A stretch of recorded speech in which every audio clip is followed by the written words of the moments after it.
Alors que la 10e saison de la Star Academy s'apprête à toucher à sa fin, le propriétaire du château de Dammaril-Ellis a fait une grande annonce: le public pourra visiter les lieux durant les vacances de Noël.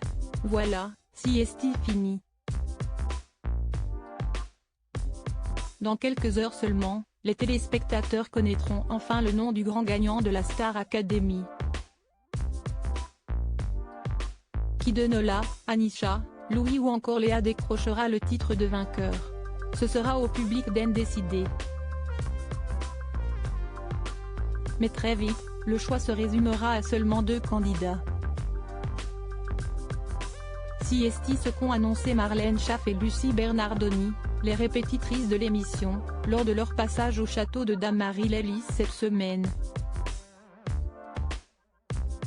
Pour la première partie, vous chanterez aux côtés d'un artiste et vous chanterez également lors d'une battle à 4. À l'issue de cette première partie, les 2 élèves qui auront récolté plus de votes du public, seront sélectionnés pour la finale des finales, ont annoncé les 2 acolytes. 2 jours avant la grande soirée sur TF1, les 4 élèves restants ont donc fait leurs adieux au château qui les a abrités pendant 6 longues semaines. Un grand moment d'émotion pour les téléspectateurs mais aussi et surtout pour les candidats, qui savent qu'ils n'y remettront pas les pieds de sitôt. À moins que le propriétaire du château de Dammaril-Ellis s'exprime heureux de l'engouement autour de sa demeure. Le propriétaire du château de Dammaril-Ellis a annoncé une grande nouvelle: les lieux seront ouverts au public pendant les vacances de Noël. J'ai reçu beaucoup de demandes pour des visites. La mairie de Dammaril en reçoit et les agents de sécurité du château aussi de la part des fans qui sont aux grilles.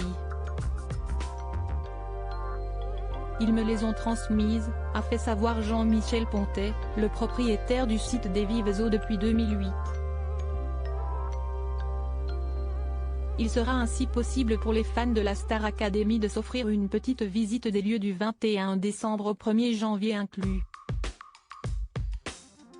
L'essentiel des décors sera visible. Ce ne sera pas une visite guidée, mais une déambulation suivant un sens de cheminement.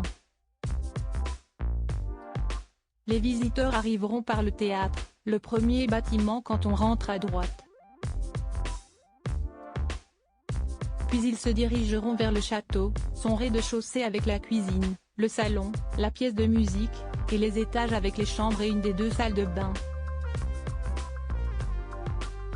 Ensuite, ils iront au bâtiment où se trouve le studio d'enregistrement et la salle de musique.